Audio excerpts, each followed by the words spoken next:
बिस्मिल्लाहिर्रहमानिर्रहीम। तो आज जो है हमारा जो टॉपिक है बेसिकली वो उसमें हमने ना ये समझने की कोशिश करनी है कि प्रोग्राम प्रोग्राम को यानी कि सॉफ्टवेयर प्रोग्राम को टैकल कैसे करते हैं, यानी कि रिक्वायरमेंट को सोल्यूशन में लेके कैसे जाते हैं। ठीक है। ये जैसे रिसेंटली बात हुई थी कुछ लोग उनके सामने कि जो सॉफ्टवेयर है वो बहरहाल एक आर्ट है। ठीक है, सॉफ्टवेयर राइटिंग जो है, सॉफ्टवेयर डेवलपमेंट जो है वो एक आर्ट है, साइंस एज सच नहीं है। ठीक है ना, सॉफ्टवेयर इंजीनियरिंग आर्ट है। तो हमने कहा था कि आर्ट जो है वो बहुत सारे तरीकों से हो सकता है। ठीक है, यानी कि एक काम को अचीव जो है वो मल्टीपल कई तरीकों से किया जा सकता है। और बहरहाल ये इसका अच्छा और बुरा होना जो है वो बहरहाल बहुत ज़्यादा परसेप्टिव भी होता है। फिर यानी कि किसी को एक चीज़ एक तरह से अच्छी लगेगी, किसी को दूसरी एक चीज़ दूसरे तरीके से अच्छी लगेगी। और हमने ये कहा था कि अ, जो वो है क्या कहते हैं सॉल्यूशन जो है किसी प्रॉब्लम का, यानी कि जिस तरह आर्ट में हमने कहा था, हमने एग्जांपल ली थी कि अगर हमने खुशी को पेंट करना हो तो हम वो किसी के लिए खुशी को पेंट करने के लिए वो फ़ौरन एक बच्चे को जहन में ले आएगा, कोई जो है खुशी को पेंट करने के लिए जो उसके लिए खुशी का बाइस हो। मिसाल के तौर पर कोई बहुत ज़्यादा गेमिंग का बंदा है, वो उसके लिहाज से एक बहुत अच्छी गेम मशीन के सामने एक बंदा बैठा हो, that is like being very happy. ठीक है ना, तो आर्ट में जिस तरह होता है उसी तरह सॉफ्टवेयर में भी होता है कि जब एक प्रॉब्लम हमारे पास आता है तो उसको सॉल्व करने के बहुत सारे तरीके होते हैं, और फिर हर कोई डिफरेंट तरीके से उसको सॉल्व करता है और डिफरेंट तरीके से उसका एंड प्रोडक्ट फिर सामने आता है। इवेंचुअली जो टारगेट होता है वो क्या होता है कि जो जो प्रॉब्लम था वो प्रॉब्लम सॉल्व हो जाए। ठीक है, प्रॉब्लम सॉल्व हो जाए, प्रॉब्लम अच्छे तरीके से सॉल्व हो जाए, और जिसका वो प्रॉब्लम है उसको उसमें हेल्प उसकी हेल्प उसमें। तो keeping all these things in mind हम चलते हैं। बेसिकली जो मैं एक पॉइंट जो वाज़ेह करना चाह रहा था वो ये है कि ये जो हम तरीका सीखेंगे ये बहुत सारे तरीकों में से कोई एक एक तरीका हम इसको कह सकते हैं। ठीक है, जो कि मैंने कोई ईजाद नहीं किया, आपकी बुक में मौजूद है, डेनियल लियांग वाली बुक में। तो उस तरीके को हम देखेंगे कि हम कोई प्रॉब्लम हमारे सामने आता है, हम उसको कैसे टैकल करते हैं, कैसे सॉल्व करते हैं। उसकी वेरिएशंस कुछ हो सकती हैं, वो कैसे क्या हो सकती हैं। और इससे ये जो भी मैंने एक्सप्लेनेशन की वजाहत की कि जी ऐसे ऐसे हो सकते हैं, मल्टीपल ऑप्शंस हो सकते हैं, वो इसलिए है कि उसको अपने जहन में रखें कि इससे कहीं अच्छा और आपके अपने या क्या कहते हैं उसे एप्टीट्यूड और जो भी रुझान होते हैं उनके लिहाज से कौन से तरीके जो है ना वो ज़्यादा सूट करते हैं, वो आपने खुद ढूंढना होता है। ठीक है ना, तो हर सॉफ्टवेयर इंजीनियर को अपने लिहाज से चीज़ों को सॉर्ट आउट करना पड़ता है कि जी मैं जो है ना इस तरह से काम को ज़्यादा पसंद करता हूँ, क्योंकि किसी भी तरीके को अडॉप्ट करने के लिए यानी कि उसकी एफिशिएंसी कि जी कितने अच्छे तरीके से प्रॉब्लम को सॉल्व कर रहा है, क्लीनलीनेस, रीडेबिलिटी, मैनेजेबिलिटी, आपको कल को उसको दोबारा कोड में कोई ख़राबी हो जाए या रिक्वायरमेंट चेंजेस हो जाएं तो उसको आपने कैसे अडॉप्ट करें। ये सारी चीज़ें तो फैक्ट हैं, ये सारी चीज़ें तो मैनेज करनी ही करनी है। इवेंचुअली वो आपको आपकी टेस्ट के लिहाज से भी होना चाहिए। ठीक है, या यूँ कह लें कि आपकी टीम के लिहाज से, आपके एनवायरनमेंट के लिहाज से भी होना चाहिए। बहरहाल ये आहिस्ता-आहिस्ता आप लोगों को ये सारी बातें यानी कि क्लियर हो जाएँगी। हम चलते हैं हम पहले स्टेप के ऊपर। अ, ये कुछ चीज़ें लिखी हैं जो मैंने यानी कि इनकी बहुत ज़्यादा अभी हम डिटेल पढ़ते रहेंगे। ये पूरी सॉफ्टवेयर इंजीनियरिंग जो आप साल, 2 साल, 4 साल जितना अरसा भी इसमें लगाएँगे, ऑलमोस्ट यही चीज़ें होंगी जो आप कर रहे होंगे। ठीक है, हर इसमें से हर सेक्शंस को आप रिपीट कर रहे होंगे, उसमें नए-नए तरीके देख रहे होंगे, उसमें टेक्निक्स ढूँढ रहे होंगे, उसको एक्सपेंड कर रहे होंगे, अपने नॉलेज को बढ़ा रहे होंगे। ठीक है, तो कोई भी प्रॉब्लम जो है हम सॉल्व करने के लिए सबसे पहले प्रॉब्लम सॉल्यूशन जो है, प्रॉब्लम का सॉल्यूशन स्टार्ट किस चीज़ से होता है? ये स्टार्ट होता है जी, सबसे पहले तो आपको पता होना चाहिए कि क्या प्रॉब्लम है। ठीक है ना? जब तक आपको रिक्वायरमेंट की अंडरस्टैंडिंग सही नहीं होगी ना, उस वक़्त तक ज़ाहिर-सी बात है आप सॉल्यूशन नहीं बना सकते। और ये बड़ा ट्रिकी पॉइंट है। ठीक है, ट्रिकी पॉइंट किस लिए है? क्योंकि कितने सारे प्रॉब्लम्स होते हैं। ठीक है, बहुत सारे प्रॉब्लम्स होते हैं, जैसे ही आपको पता चलता है आप कहते हैं अच्छा ये ओहो! ये तो मुझे समझ में आ गया। यूज़र क्या चाहता है समझ में आ गया। ठीक है? और फिर आपको बाद में पता चलता है कि नहीं नहीं, असल में तो मुझे समझ में नहीं आया था। ये तस्वीर है, ये आपको कभी ना कभी सॉफ्टवेयर इंजीनियरिंग के, यानी कि क्या कहते हैं उसे, प्रोसेस के दौरान जब आप सीख रहे होंगे, जब आप कर रहे होंगे, आपका इसे टकरा होगा ही होगा। मैंने नहीं सुना अभी तक कि जी किसी ने इस तस्वीर को ना ना देखा हो, सॉफ्टवेयर वाला। ठीक है, उसमें ये बेसिकली ज़्यादातर प्रोजेक्ट मैनेजमेंट के लिहाज से ये तस्वीर शेयर होती है, लेकिन इसका सॉफ्टवेयर सॉफ्टवेयर से ताल्लुक है, सिंपल। ठीक है। आप में से जिन्होंने ये तस्वीर नहीं देखी, उनके लिए चलें फर्स्ट एंट्री हो गई। देखें, यानी कि मैं तस्वीरें एक्सप्लेन नहीं करूँगा, लेकिन अगर मैं सिर्फ पहले और आखिरी तस्वीर को देखूं, तो how the customer explained it, customer ने कैसे बताया, and what the customer really needed. ठीक है, कस्टमर को एक दरख्त के ऊपर एक झूला चाहिए था, जो जिसमें बच्चे जो है ना लटक के झूल सकें, या वट जैसे मर्जी एक्स वाई जेड, वो इस तरह की चीज़ उसको चाहिए थी। लेकिन चूंकि वो एग्जिस्ट नहीं करता था, वो चीज़ एग्जिस्ट नहीं करती थी ना उस वक्त, पहले पॉइंट के ऊपर, तो और उसने कहीं देखी भी नहीं थी। सॉफ्टवेयर में बहुत ज़्यादा यही होता है कि चीज़ें फर्स्ट टाइम बिल्ड हो रही होती हैं। ठीक है, यानी कि आजकल अब चूँकि बहुत ज़्यादा सर्विसेज आ गई हैं, सर्विस वो हो गई है, तो अब काफ़ी चीज़ों को आप दूसरी चीज़ों से मैच कर सकते हो। यार मुझे वैसी एक सर्विस चाहिए, यार मुझे एक वैसी एप्लीकेशन बना दो। ठीक है, ये रिक्वायरमेंट अब इस फॉर्म में आती हैं कि जी हमें जो है ना फलां google.com की एक कॉपी चाहिए। ठीक है, लेकिन ये कह देना कि जी हमें फलां सॉफ्टवेयर की एक कॉपी चाहिए, दैट डज नॉट मीन कि रियली कॉपी चाहिए। इवेंचुअली उसमें भी आप, क्योंकि सॉफ्टवेयर मीन्स फ्लेक्सिबिलिटी। ठीक है, तो फ्लेक्सिबिलिटी जैसे ही आती है तो क्या होता है कि यार कॉपी तो हो, लेकिन ना उसमें ये चीज़ ऐसे हो। तो खैर, ये हम देखते रहेंगे। बस ये जहन में रखें कि जो चीज़ एग्जिस्ट नहीं करती, उसको एक्सप्रेस करना बहुत मुश्किल होता है। ठीक है, तो कस्टमर अगर बता उस तरह की चीज़ रहा होगा जो कि पहली स्क्रीन में नज़र आ रही है, और चाह उस तरह की चीज़ रहा होगा जो कि आखिरी स्क्रीन में नज़र आ रही है, तो इसमें कस्टमर का कोई फॉल्ट नहीं है। जिसने रिक्वायरमेंट देनी है आपको, चाहे वो जैस जो भी है, कस्टमर है, जो भी है, बॉस है, वटेवर, उसका कोई फॉल्ट नहीं है, क्योंकि जो चीज़ एग्जिस्ट नहीं करती उसको एक्सप्लेन हो सकता है, उसको बहुत अच्छे तरीके से एक्सप्लेन कर रहा हो, आपकी परसेप्टिव जो है ना वो इमेजिनेशन की वजह से वो डिफरेंट तरीके से फील हो रही है। बाकी लेवल इसमें आप देखेंगे ना, तो सारे वो परसेप्शन की बात कर रहा है।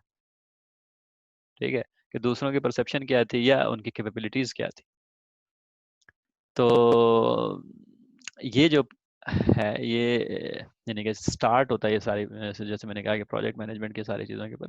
लेकिन सबसे इम्पोर्टेंट पॉइंट बहरहाल यही है कि रिक्वायरमेंट अंडरस्टैंडिंग, भाई कहा किसी ने क्या है, बनाना क्या है, इसको समझना, यहाँ से स्टार्ट होता है। ठीक है, तो ये वैसे तो कॉमन सेंस की बात भी लगती है, जब तक आपको समझ में ना आए, जब तक आप कैसे कोई काम कर सकते हो। लेकिन मेरे बोलने से कुछ नहीं होगा, आप सीखेंगे कि कहने यानी कि ये चीज़ इसको जस्ट ऐसे परसीव करने में कि हाँ हाँ हमें बात समझ में आ गई है, from that point to the point where we actually understand it, बहुत बड़ा डिफरेंस है बीच में। ठीक है, तो वो आहिस्ता आहिस्ता आपको इंशाल्लाह समझ में आएगा। हम आगे चलते हैं। तो सोल्यूशन डिज़ाइन होता क्या है, जब हमें प्रॉब्लम समझ में आ गई, ठीक है, तो यानी कि फिर वही बात है कि बहुत सारे तरीके होंगे, लेकिन नॉर्मली क्या होता है, कोई भी सोल्यूशन जो हम डिज़ाइन करना चाहते हैं, कोई भी सॉफ्टवेयर हम लिखना चाहते हैं ना, उसके नॉर्मली 3 हिस्से होते हैं। एक, कि वो किन डेटा के ऊपर प्रोसेस करेगा, इनपुट क्या है, इनपुट डेटा क्या है। ठीक है, क्या चीज़ उसे चाहिए टू स्टार्ट विद। ठीक है, दूसरा पार्ट, जब वो डेटा आ जाएगा तो वो क्या काम करेगा उस डेटा के ऊपर, या अगर डेटा नहीं है उसने वैसे कोई काम करना है, एक्स वाई जेड, जो जिसको हम इसको हम दूसरे अल्फाज में यूँ भी कहते हैं, बिजनेस लॉजिक इम्प्लीमेंटेशन भी कहते हैं, कि भाई असल बिजनेस कहते हैं ना, एक्चुअल काम तुम्हारा क्या है। ठीक है, तो उस एक्चुअल काम को प्रोसेस करना। ठीक है, हम इसके एग्जांपल में भी, हम अगले उसमें जब हम एग्जांपल लेंगे तो हम ये सारी चीज़ों को दोबारा दोबारा डिस्कस करेंगे। और तीसरा स्टेप नॉर्मली क्या होता है, कि जब वो प्रोसेस कर लिया, कुछ डेटा ले लिया, उसको प्रोसेस कर लिया, तो फिर उससे रिजल्ट तैयार करना। रिजल्ट जो है वो भी कोई डेटा ही नॉर्मली होगा, वो कोई तस्वीर होगी, वो कोई रिपोर्ट होगी, वो कोई एक्टिविटी होगी, कोई एक्स वाई जेड कुछ भी होगा। अभी हम लोग जिस कॉन्टेक्स्ट में हम लोग इंट्रोडक्शन कंप्यूटिंग में हमने जितना किया है, हम नॉर्मली कुछ डेटा एंट्री लेते हैं और कुछ डेटा आउटपुट पे शो कर देते हैं। डिस्प्ले कर देते हैं। ठीक है, तो हम हमारी जो यूँ कह लें कि जो डेप्थ है काम करने की, वो अभी तक इतनी है, लेकिन ज़ाहिर सी बात है इससे बहुत ज़्यादा हो सकती है। लेकिन बहरहाल है फिर भी, यानी कि सारी चीज़ें उसमें कवर होती हैं। हम किसी न किसी तरह यूज़र से इनपुट लेते हैं, हम कुछ उस पे एक्शंस परफ़ॉर्म करते हैं और हम इवेंचुअली उस एक्शंस की बेस पे कुछ रिज़ल्ट बनता है। वो रिज़ल्ट नॉर्मली हम यूज़र को डिस्प्ले करवा देते हैं, दिखा देते हैं। ठीक है? तो सॉल्यूशन डिज़ाइन के अंदर ये नॉर्मली ये 3 पार्ट्स उसके जो है ना होते हैं, हमने हमने उन तीनों को डिज़ाइन करना होता है, तीनों को तीनों के बारे में सोचना होता है। और क्या सोचना होता है, और जो यानी कि वक़्त के साथ-साथ वो अब इम्पोर्टेंट बनता जाएगा, जैसे ही हम छोटे प्रोग्राम से बड़े प्रोग्राम लिखना शुरू करेंगे या करते जाएँगे, ठीक है? तो मॉड्युलैरिटी, अगर हमारे जो कंपोनेंट्स हैं, जो हमने आपने अपने फंक्शन सीखा था, मेथड सीखा था, अगर वो ऐसे नहीं होंगे कि छोटे-छोटे जिनको हम देख के और समझ सकें कि ये वाला फंक्शन क्या काम कर रहा है, वो वाला फंक्शन क्या काम कर रहा है, तो हम उनको जोड़ के बड़े फंक्शंस नहीं बना सकेंगे। अगर एक फंक्शन होगा जो कि 3-4 किस्म के काम कर रहा है, ठीक है? तो वो कॉम्प्लेक्स होगा। तो ठीक है, अगर हमने एक फंक्शन बनाना है जिसमें कोई 3-4 किस्म के काम, डेटा लेना है, उसको जमा करना है, उसको तफ़रीक करना है, उसको ज़रब देना है, उसको तक़सीम करना और एंड पे एक रिज़ल्ट बना के दे देना है। यहाँ तक तो हमें बात समझ में आ जाएगी।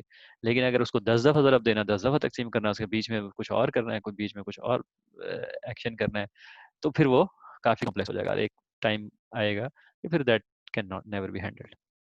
ठीक है? तो इस चीज़ को मैनेज करने के लिए, यानी कि हमारे पास जो बेसिक प्रिंसिपल होता है, बेसिक उसूल होता है कि हमें चीज़ों को छोटे-छोटे उनके उनके यूँ कह लें कि स्कोप के लिहाज से उनको तोड़ना होता है। ठीक है? ऐसे तोड़ना होता है कि जो ईच कंपोनेंट है, जो ईच जो टूटा हुआ टुकड़ा है, ठीक है? वो कोई मीनिंगफुल चीज़ हो। ठीक है ना? अगर वो एक मीनिंगफुल चीज़ होगा तो आपको समझ में आ जाएगा ये काम करता है। फिर दूसरी एक मीनिंगफुल चीज़ ये काम करता है। तीसरी ये चीज़ करती है। ठीक है? और तीनों को आप जोड़ के कोई उनसे बड़ा काम ले सकते हैं। ठीक है? तो अभी हम, जैसे मैंने कहा कि अभी हम जब हम एग्ज़ाम्पल वगैरह में जाएँगे, कम से कम एक कंक्रीट एग्ज़ाम्पल जो हम करेंगे इस लेक्चर में, जिसके मेबी 2 पार्ट हो सकते हैं, लेकिन लेट्स सी, उसको उसमें जो है ना ये फिर हम इसको वो करेंगे। तो थ्योरेटिकली बहरहाल ज़हन में बनाने के लिए कि क्या हमने चीज़ों को ऐसे मीनिंगफुल हिस्सों में तोड़ना होता है, अगर वो टूट सकते हैं, ताकि हम उसको जोड़ के नई चीज़ें बना सकें। उससे उसके उसका सबसे सबसे इम्पोर्टेंट फ़ायदा क्या होता है कि जी फिर आपको चीज़ों की, चूँकि एक-दूसरे से जोड़ के जब चीज़ें बनती हैं, तो आप चीज़ों को समझना आपके लिए आसान होता है। बनिस्बत इसके कि कोई एक मोनोलिथिक बहुत बड़ी-सी चीज़ बहुत सारे छोटे-छोटे, बहुत ही छोटे-छोटे टुकड़ों से मिलके बनी। डिज़ाइन का एक और जो बहुत ही इम्पोर्टेंट पॉइंट है वो रीयूज़ेबिलिटी है, ठीक है? सॉफ्टवेयर की खूबी भी यही है कि जब आप कोई एक चीज़ एक दफ़ा करते हैं, तो वो अगर वही ज़रूरत आपको दोबारा हो तो उसको आप दोबारा इस्तेमाल कर सकते हैं। जो आपका कोड है, जो आपका इंटेलेक्चुअल प्रॉपर्टी है, इंटेलेक्चुअल प्रॉपर्टी यानी कि जो आपने ज़हन से सोच के कोड लिखा है, इसको हम इंटेलेक्चुअल प्रॉपर्टी कहते हैं, ठीक है? IP in in short. ये जो है, ये रीयूज़ हो सकता है, ठीक है? पुराने ज़माने में होता था ना कि लोग इन्वेस्टमेंट करते थे, प्लॉट खरीदते थे और उसको फिर बेचते थे, तो उनको प्रॉफिट होता था। तो अब जो है वो सॉफ्टवेयर है, यानी कि आप सॉफ्टवेयर बनाओ या खरीदो व्हाटएवर, और फिर उसको बेचो, ठीक है? लेकिन इसमें और पिछले वाले के अंदर जो एक खूबी है, वो क्या है कि जी इसको आप बार-बार बेच सकते हो।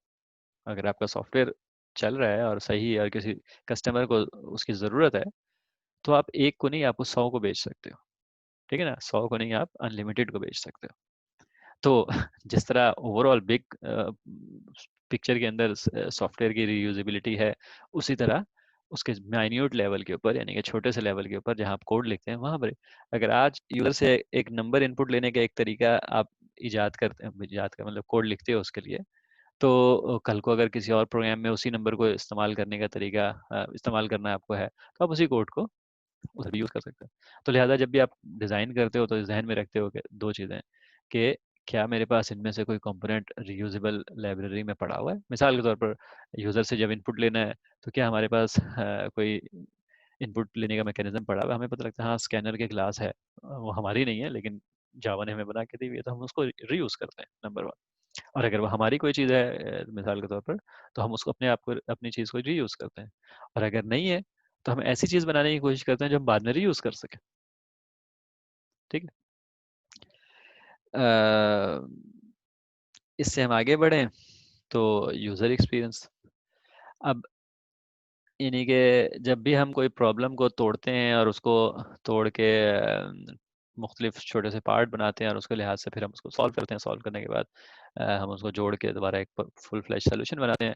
तो इसमें सबसे मोस्ट इम्पॉर्टेंट चीज़ क्या है कि जी हमने यूज़र के प्रॉब्लम को सॉल्व करते करना जो है वो उसके साथ उसको एक अच्छा अच्छा प्रॉब्लम का सोल्यूशन भी देना है। और वो अच्छा सोल्यूशन कैसे हो सकता है? वो यूज़र एक्सपीरियंस जिसको हम कहते हैं। यूज़र एक्सपीरियंस क्या चीज़ होती है? मिसाल सादा सी मिसाल है। अ, सादा सी मिसाल इधर है नहीं है इधर। अच्छा है अगले इस पेज पर है। मैं मैं भी उधर चलता हूँ तो मैं दिखा देता हूँ, लेकिन मैं भी ज़रा-सा सिर्फ थ्योरेटिकली सिर्फ आपको बता देता हूँ कि यूज़र एक्सपीरियंस का मतलब है कि यूज़र आपका प्रोग्राम इस्तेमाल करके उसको कन्फ्यूजन ना हो। बेशक उसका आप कहें जी कि मसला तो हल कर रहा है, ठीक है, मसला वो हल करे, लेकिन साथ-साथ वो इंट्यूटिव हो। मतलब ये है कि जैसे हम कोई अगर आज आप ईमेल इस्तेमाल करने के लिए किसी ईमेल के सॉफ्टवेयर को पे जाएँगे, यानी कि जीमेल के ऊपर जाएँगे या हॉटमेल के ऊपर, याहू के ऊपर, व्हाटएवर जो भी ईमेल ईमेल की कंपनीज़ हैं, उनके किसी भी सॉफ्टवेयर के ऊपर जाएँगे तो आपको पता है कि वहाँ पर एक बटन होगा जिसके ऊपर क्रिएट ईमेल या न्यू ईमेल या इस तरह का कोई बटन होगा। तो इंट्यूटिव है, पता है कि जी ये वाला बटन होगा तो मैं इधर से न्यू क्रिएट कर लूँगा। अब अगर फ़र्ज़ किया कोई आप ईमेल के सॉफ्टवेयर के ऊपर जाएँ और वो बड़ा खूबसूरत बहुत बड़ी ज़बरदस्त किस्म की तस्वीरें लगी हुई हों, लेकिन कहीं पर भी ये ना हो कि जी इसमें आपने न्यू मेल क्रिएट कैसे करनी है, ठीक है? तो यू विल गेट कन्फ्यूज्ड। थोड़ा टेंशन होगी इधर-उधर, फिर अपने दोस्त को से पूछेंगे, इंटरनेट पे गूगल करेंगे कि यार इस पे से ईमेल कैसे करते हैं? तो फिर किसी ने कोई यूट्यूब की वीडियो सर्च लगाई हुई होगी या कोई एक्स वाई जेड कोई कमेंट्स कहीं पर मिलेंगे आपको कि जी असल में यहाँ ये जो है ना सारा शॉर्टकट के बेस पे चलता है, कंट्रोल फलां करें तो एक न्यू ईमेल, ठीक है? इस तरह करके अगर आप करेंगे तो ये ईमेल खुल जाएगी। तो इस तरह करके भी यूज़र एक्सपीरियंस हो सकते हैं, जो कि आई डोंट नो लोग करते हैं इस तरह, लेकिन वो एक काइंड ऑफ एननोइंग यूज़र एक्सपीरियंस हो सकता है, गुड यूज़र एक्सपीरियंस होना उसके लिए मुश्किल है। लेकिन ख़ैर ये मौज़ूअ बहस नहीं, हम आगे चलते हैं। सबसे लास्ट पॉइंट जो हमारा प्रॉब्लम सॉल्विंग के दौरान जो हमें हमें ज़हन में रखना होता है कि सॉल्यूशन के एंड पे क्लीन एग्ज़िट। क्लीन एग्ज़िट का मतलब क्या है कि यूज़र मिसाल के तौर पे अगर आप यूज़र से कह रहे हैं कि जी फलाँ-फलाँ चीज़ मैं आपके लिए कर दूँगा। वो कहता है अच्छा ये कर दो, अच्छा ये कर दो, अच्छा ये कर दो। अचानक आपका प्रोग्राम खत्म हो जाता है, यानी कि विदाउट वार्निंग। मैं ऐसे एक छोटी सी एग्जांपल दे रहा हूँ। मिसाल के तौर पे ये भी यानी कि एक प्रोग्राम ये कह सकता है ना कि प्रेस वाई टू और प्रेस एग्जिट टू टर्मिनेट, ठीक है? इंस्टेड ऑफ दैट इट यानी कि वो जस्ट गायब हो जाए। तो हम उसको क्या कहेंगे? ये क्लीन एग्जिट नहीं है, ठीक है? तो ये हमें चूँकि हमारे पास सिर्फ अभी कमांड लाइन का एक्सपीरियंस मौजूद है, तो मैं सिर्फ वही बातें कर रहा हूँ। लेकिन ये क्लीन एग्जिट वगैरह ये सारी चीज़ें हैं, सारे यानी कि सिंपलेस्ट सॉफ्टवेयर को बनाने से लेकर मोस्ट कॉम्प्लेक्स सॉफ्टवेयर को जब बनाने की तरफ हम जाएंगे अपने करियर में, यही सारे पॉइंट्स हमारे रिपीट होंगे। हम आगे चलते हैं। हम जो है वो एक्चुअली एक प्रॉब्लम हम लेंगे, ठीक है, और हम उसको सॉल्व करने की कोशिश करेंगे। ये प्रॉब्लम जो है हमारी डेनियल यांग की बुक में मौजूद है, ठीक है, उसमें पूरा उसमें एक्सप्लेनेशन भी दी हुई है। मैं आपको इधर समझाऊंगा, फिर आप उस बुक में पढ़ेंगे तो आपको ज़्यादा क्लियर हो जाएगा। तो एक किस्म का यूँ कह लें कि होपफुली एक कॉन्सेप्ट बन भी जाएगा कि किस तरह एक तरीका है प्रॉब्लम को सॉल्व करने का। जाहिर सी बात है, जैसे मैंने कहा कि उसमें बहुत सारे तरीके हो सकते हैं, ठीक है? प्रॉब्लम क्या है? मैंने यहाँ प्रॉब्लम कहीं लिखा हुआ नहीं है वैसे, लिख देना चाहिए था मुझे। प्रॉब्लम जो है वो कहता है कि जी यूज़र को एक कैलेंडर प्रिंट करना है, ठीक है? तो सबसे पहले अगर हम इस पर आएँ कि जी हमें रिक्वायरमेंट की अंडरस्टैंडिंग होनी चाहिए, क्लैरिटी होनी चाहिए उस दौरान, ठीक है? तो हम क्या करेंगे? हम सबसे पहले यूज़र से क्लैरिफ़ाई कर लेंगे कि भाई देख लो, 2 तरीके होते हैं। एक तो यूज़र से मतलब 10 किस्म के सवाल पूछ लेता है कि यार आप कह रहे हो कैलेंडर प्रिंट करना है, ये कौन-सा कैलेंडर प्रिंट करना है? हिजरी कैलेंडर तो नहीं प्रिंट करना या ईसवी करना है, ठीक है ना? या कोई सावन भादों वाला करना है।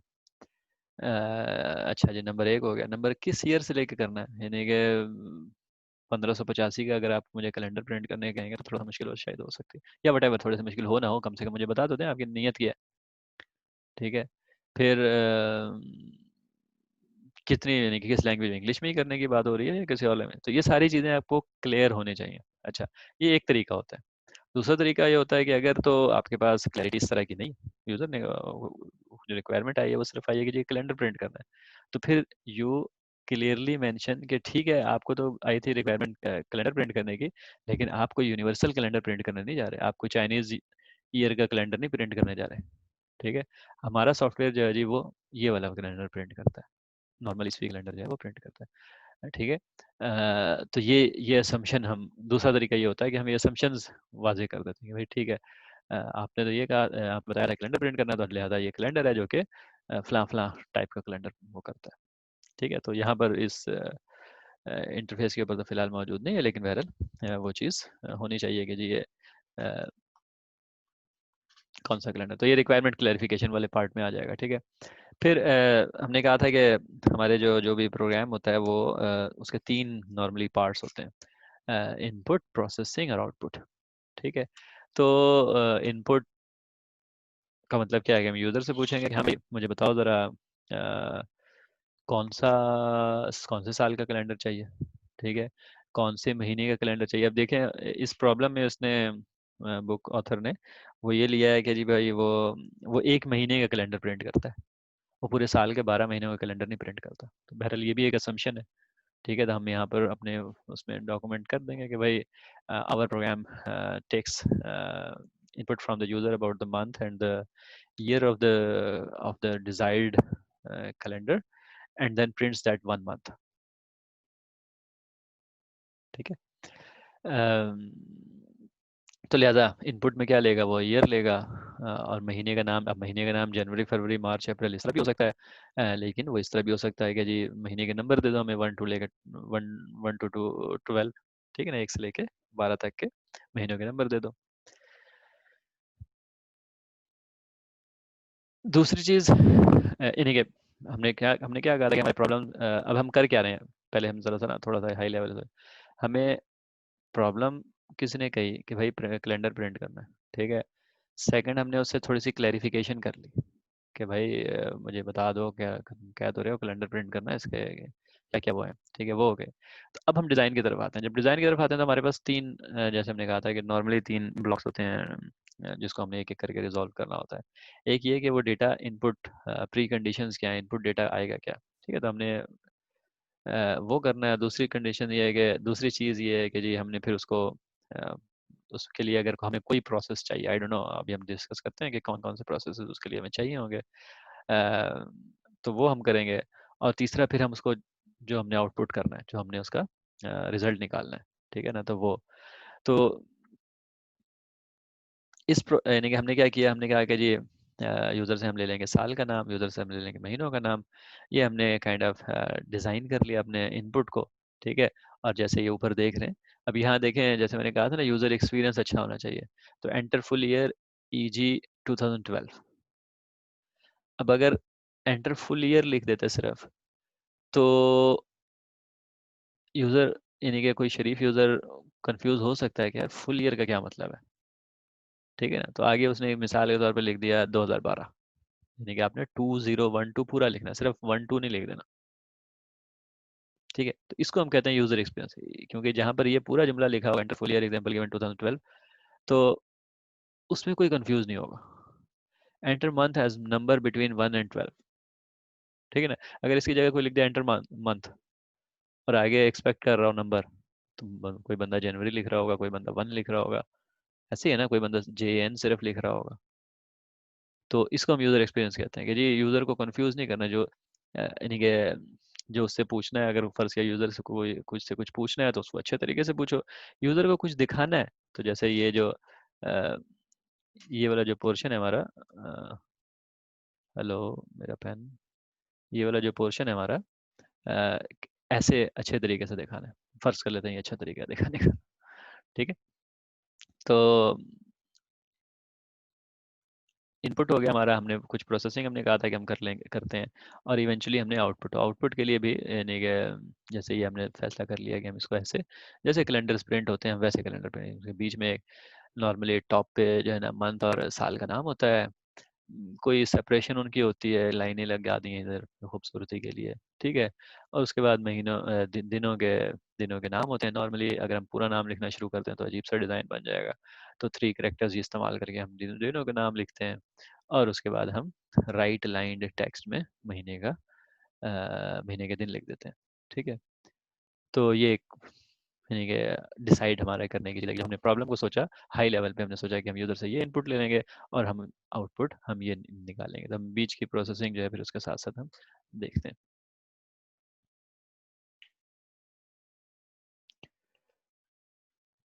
अब आपकी बुक में जो ज़्यादा तफसील से जो बयान किया है उसने, वो टॉप डाउन डिज़ाइन है, ठीक है। टॉप डाउन डिज़ाइन का मतलब होता है यानी कि हम सारा करेंगे तो प्रैक्टिकली मतलब आपको तभी पता चलेगा डिटेल में। लेकिन जो हाई लेवल पे अगर मैं कहूँ तो मतलब ये होता है कि भाई जो प्रॉब्लम है उसको हाई लेवल पे उसको ब्रेक कर करके उसको उससे यानी कि मेन प्रॉब्लम से उसको छोटे टुकड़ों में तकसीम, जैसे जैसे अभी हमने मेन प्रॉब्लम को अभी 3 हिस्सों में तकसीम किया ना, कि इनपुट वाला पोर्शन, एक प्रोसेसिंग और एक आउटपुट वाला पोर्शन, ठीक है। तो ये मेन से हम नीचे नीचे जा रहे हैं, ठीक है। तो इसको नॉर्मली टॉप डाउन डिज़ाइन हम कहते हैं, कि हम ऊपर से लेके नीचे जाते हैं। इसका रिवर्स भी होता है, जब हम रिवर्स देखेंगे तो उस वक्त हम देखेंगे वो यानी कि हम छोटी छोटी चीज़ों को जोड़ जोड़ के बड़ी चीज़ बनाते हैं। लेकिन कॉमन सेंस ये है, कॉमन सेंस तो नहीं कहना चाहिए क्योंकि किसी को उल्टा दूसरे तरीके से भी अच्छा लगता है, या को करना ज़्यादा आसान लगता है। तो लिहाजा बहरहाल एक सिंपल तरीका ये है कि जब आपको प्रॉब्लम पता लगे तो आप प्रॉब्लम को तोड़ के डिवाइड एंड कॉन्कर कहते हैं कि उसको आप छोटे छोटे हिस्सों में तकसीम कर करके उसको सॉल्व करते हैं, ठीक है। तो सबसे पहले जो हमने कहा कि जी प्रिंट कैलेंडर, ठीक है। हम इसको तोड़ेंगे तो क्या बनेगा हमारे साथ। आपकी बुक वाले ने ना ये ब्लू वाले दोनों लिखे हुए हैं, मैंने जो है ना ये वाइट वाला भी डाल दिया। वही बात है कि जैसे मैंने कहा भी था कि ज़रूरी नहीं है कि मैं ये नहीं कह रहा कि बुक वाले ने गलत किया है, किया तो वैसे गलत है मेरे लिहाज से लेकिन बहरहाल वो उस तरह भी ठीक है, ठीक है। यानी कि आपने कितना चीज़ को ब्रेक करना है, यानी कि ज़्यादा ब्रेक करने से भी हो सकता है ना कि वो आप क्लटर इतना कर दें कि आपसे वो छोटी छोटी चीज़ें, ज़्यादा चीज़ें मैनेज ना हो सके, ठीक है। तो अब हम अब हम थोड़ा सा ना यानी कि कॉन्क्रीट हो जाते हैं। प्रॉब्लम हमारे पास क्या है, कैलेंडर को प्रिंट करना है, एक कैलेंडर को प्रिंट करना है, ठीक है। तो हमने कहा कि जी अच्छा, कैलेंडर को अगर प्रिंट करना है तो इसका मतलब है कि जी कम से कम 2 काम, और जैसे मैं कह रहा हूँ कम, ज़्यादा से ज़्यादा 3 काम तो हमने करने ही करने हैं। हमने यूज़र से इनपुट लेना है कि भाई किस किस महीने का कैलेंडर, नंबर 1, ठीक है। और इवेंचुअली हमने कैलेंडर को प्रिंट करना है, ठीक है। और बीच में जो कि जैसे मैंने कहा कि मैंने ये पोर्शन डाला है कि अगर तो किसी खास कैलेंडर महीने का कैलेंडर प्रिंट करना है तो हमें कुछ इन्फॉर्मेशन चाहिए। वो पर्टिकुलर महीने यानी कि मार्च 2012 जो है वो किस दिन से स्टार्ट होता है, ठीक है ना। हमें ये पता होना चाहिए ना। अब हमें सारे दुनिया के जब से भी कैलेंडर, ये इस प्रॉब्लम में उसने लिया है फ्रॉम 1800, यानी कि 1800 से ऑनवर्ड जो भी महीना आप देंगे हम उसको कैलेंडर प्रिंट कर देंगे, ठीक है। तो तो लिहाजा हमें हमें जो है ना, अगर कोई भी महीने का कैलेंडर प्रिंट करना है तो हमें पता होना चाहिए कि भाई वो किस दिन से स्टार्ट हो रहा है, ठीक है, ताकि हम उसको प्रॉपरली प्रिंट कर सकें। फिर दूसरी चीज़ हमें पता होना चाहिए कि उस महीने का आखिरी दिन कौन सा है, क्योंकि 28 दिन भी होते हैं, 29 दिन भी होते हैं, 30 दिन भी होते हैं और 31 दिन भी होते हैं। 4 किस्म के दिन होते हैं महीनों में, ठीक है। लीप ईयर में 29 दिन होता है फरवरी में, अदरवाइज 28, और बाकी महीनों में तो हर साल कभी 30, कभी 31, कभी 30, कभी 31, ये हमें पता है, ठीक है। तो ये दोनों चीज़ें जो मैं कह रहा था कि ये दोनों चीज़ें हमें चाहिए, तो इसका मतलब क्या है कि हमारे पास एक स्टेप जो है इंफॉर्मेशन, यानी कि यूज़र से हमने तो नहीं पूछा, यूज़र से हमने पूछा भाई किस साल का प्रिंट करना है, उसने कहा 2012। हमने पूछा अच्छा किस महीने का, उसने कहा मार्च, ठीक है। हम चाहते तो हम यूज़र से पूछ लेते थे यार मार्च के महीने में दिन कितने होते हैं, तो प्रॉब्लम हमारा बड़ा सॉल्व हो जाता, आसान हो जाता, ठीक है। 31 डेज होते हैं, ठीक है। यानी कि बहुत आसान तो नहीं होता, फिर भी हमें उसका पहला दिन तो हमें फिर भी पता करना पड़ता है कि मार्च 2012 का पहला दिन कब से है, ठीक है। अगर हम उससे पूछते यार भाई पहला दिन भी बता दे कब से है, तो फिर तो हमारा प्रॉब्लम बहुत आसान हो जाता है। अगरचे यूज़र कहता है कि भाई मैं ये चल कैलेंडर चाहिए क्यों अगर मैंने ये सब कुछ बताना है तो, ठीक है। तो लिहाजा हमने क्या करना है, यानी कि जो उसे क्या कहते हैं, जब उसने यूज़र ने हमें बताया कि मार्च के 2012 का कैलेंडर चाहिए, तो हमें कुछ डेटा प्रिपेयर करना है, यानी कि हमें first day of the month निकालना है, हमने जो है last day of the month निकालना है, ताकि हम उसको इस पॉइंट से स्टार्ट करें और उसके बाद तरतीब से सारे दिन लिख के एंड यहाँ पर करते हैं। ठीक है, तो ये वाला जो पोर्शन हमने कहा था कि प्रोसेसिंग या जो डेटा है, इनपुट डेटा, उसकी प्रोसेसिंग, ताकि हम आउटपुट जनरेट कर सकें। ठीक है, डेटा प्रोसेसिंग जो होता है उसका इनपुट जो होता है वो इनपुट होता है, यूज़र का इनपुट। ठीक है, और आउटपुट जो उसका होता है वो आउटपुट होता है जो यूज़र को आपने नॉर्मली प्रेजेंट करना होता है। ठीक है, तो ये वाला पोर्शन जैसे जैसे मिसिंग था, तो हमने कहा कि चलो जी एक कंपोनेंट ये होगा, और तीसरा कंपोनेंट हमारा, यानी कि हमारे पार्ट कह लो, कंपोनेंट तो नहीं, पार्ट जो है हमारे प्रोग्राम का, वो होगा प्रिंट मंथ। अब हम ये क्यों तोड़ रहे हैं? अभी हमने कहा था ना कि जब भी हमें कोई प्रॉब्लम देता है, हम उस प्रॉब्लम को छोटे छोटे टुकड़ों में तोड़ने की कोशिश करते हैं, ताकि हम उसको ट्रिवियल किस्म के प्रॉब्लम में कन्वर्ट कर लें, एक मुश्किल से प्रॉब्लम को ट्रिवियल किस्म के आसान से प्रॉब्लम में कन्वर्ट कर लें। इसको हम डिवाइड एंड कॉन्कर भी कहते हैं। ठीक है, हम चीज़ों को डिवाइड, प्रॉब्लम को डिवाइड करते जाते हैं, यहाँ तक कि जो जो पोर्शन रह जाता है वो हमारे लिए बहुत आसान होता है करना। तो हम वो करके फिर हम सॉल्व जो सोल्यूशन होता है उनको आपस में जोड़ जोड़ के हम वो जो बड़ा सा मुश्किल सा प्रॉब्लम होता है उसको सॉल्व कर लेते हैं। तो प्रिंट कैलेंडर, एक कैलेंडर को प्रिंट करना है, वो एक काइंड ऑफ रिलेटिवली एक मुश्किल सा प्रॉब्लम था। हमने उसको 3 हिस्सों में डिवाइड किया कि जी हम यूज़र से इनपुट ले लेंगे, हम कुछ नया डेटा हम प्रिपेयर कर लेंगे, यानी कि फर्स्ट डे और last day of the month, और क्या कहते हैं, हम उसको किसी तरह प्रिंट कर देंगे। अगर तो ये हो जाता ट्रिवियल, यानी कि रीडर इनपुट लेना हमें कोई मसला नहीं, हम फ़ौरन ले लेंगे। प्रिपेयर डेटा, ये जो भी है, ये फ़र्ज़ किया बहुत ही आसान सा कोई कोई काम करना था हमें, वो भी हम कर लेंगे, और उसको प्रिंट करना भी बहुत आसान सा। अगर ये तीनों चीज़ें ट्रिवियल हैं तो हमारा प्रॉब्लम यहाँ पर सॉल्व हो गया, हमने कर लिया इसको। अपेरेंटली प्रिंट मंथ, महीने को प्रिंट करने के लिए इतना कोई सीधा मसला भी नहीं है, यानी कि इसी तरह रीड इनपुट तो चलो फिर भी सीधा है, हमने यूज़र से 2 नंबर लेने, ठीक है हम ये कर लेंगे। ठीक है, प्रीपेयर डेटा भी इतना कोई सीधा सा नहीं है, यानी कि महीने का पहला दिन निकालना है मार्च 2012 का, तो चलो पता नहीं क्या तरीका होगा, लेकिन मार्च 1835 का क्या होगा, उसका उसका पहली तारीख किस दिन थी? ठीक है, तो इसका मतलब है कि जी ये इतना सीधा भी नहीं है। अब इसके लिए क्या करना पड़ेगा? अच्छा, इवेंचुअली आपको सॉफ्टवेयर बनाने के लिए वो क्या कहते हैं उसे, इम्प्लीमेंटेशन स्किल्स, जो कि अभी हमने पिछले पूरे सारे लेक्चर्स में हमने ज़्यादातर इम्प्लीमेंटेशन स्किल्स सीखी हैं। ठीक है, सिर्फ आखिरी लेक्चर में हमारा हमने कुछ टेक्निक सीखी थी, जैसे सॉर्टिंग और सर्चिंग की टेक्निक्स हमने कुछ सीखी हैं, और जाहिर सी बात है आगे हम बहुत सारी ऐसी सीखते रहेंगे। ठीक है, लेकिन इम्प्लीमेंटेशन स्किल्स के साथ आपको क्या कहते हैं उसे, प्रॉब्लम सॉल्विंग स्किल्स, यानी कि अगर हमारे पास कोई लिस्ट पड़ी हुई हो कि जी हर महीने क्या कहते हैं 1800 से लेके आज तक हर महीना जो है ना वो किस दिन से स्टार्ट हो रहा है, प्रॉब्ली बड़ा आसान हो जाएगा हमारे लिए। हम उस लिस्ट में जस्ट जाके देख लेंगे कि जी मार्च 1835 जो है वो किस दिन स्टार्ट हुआ था। लेकिन अगर नहीं हो तो फिर हमारे पास कोई कोई उसका हल होना चाहिए, तो वो हल हमें पता होना चाहिए। अगर हमें वो हल नहीं पता तो हम सिर्फ इम्प्लीमेंटेशन लॉजिक से हम अपने प्रोग्राम नहीं बना सकते। ठीक है ना, तो जो भी चैलेंज है हमारे प्रोग्राम का, उस प्रोग्राम का चैलेंज का हमारे पास हल होना चाहिए। तो हम कैलेंडर, अगर हमें कोई कहेगा जी कैलेंडर प्रिंट कर दो, तो उसमें हमारा चैलेंज चैलेंज हमें क्या है? चैलेंज तो हमारे पास ये है ना कि यार उसका पहला दिन कैसे निकालते हैं। ठीक है, तो उसका तरीका जो आपकी बुक में मौजूद है वो यानी कि वो काइंड ऑफ सिंपल तरीका है। वो कहता है जी कि if I am not forgetting कि 1800 जनवरी 1, 1800 जो था ना वो वेनसडे था। ठीक है, यानी कि मेरी हैंड राइटिंग आपको फिर बहुत ज़्यादा अच्छी लगी होगी, मैं कोशिश करता हूँ कि अच्छा सा लिख दूँ। Jan 1, 1800 जो था ये वेनसडे था, if I am not forgetting. ठीक है, लेकिन वो कोई भी हो, वेनसडे था।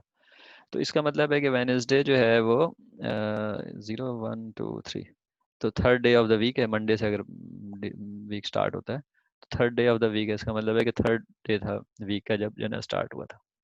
तो वो जो लॉजिक दी हुई है इसके अंदर, यानी कि यूं कह लें कि जो हल दिया हुआ है वो ये है कि भाई कोई भी महीना आपको पता करना है ना कि वो किस दिन से स्टार्ट होता है।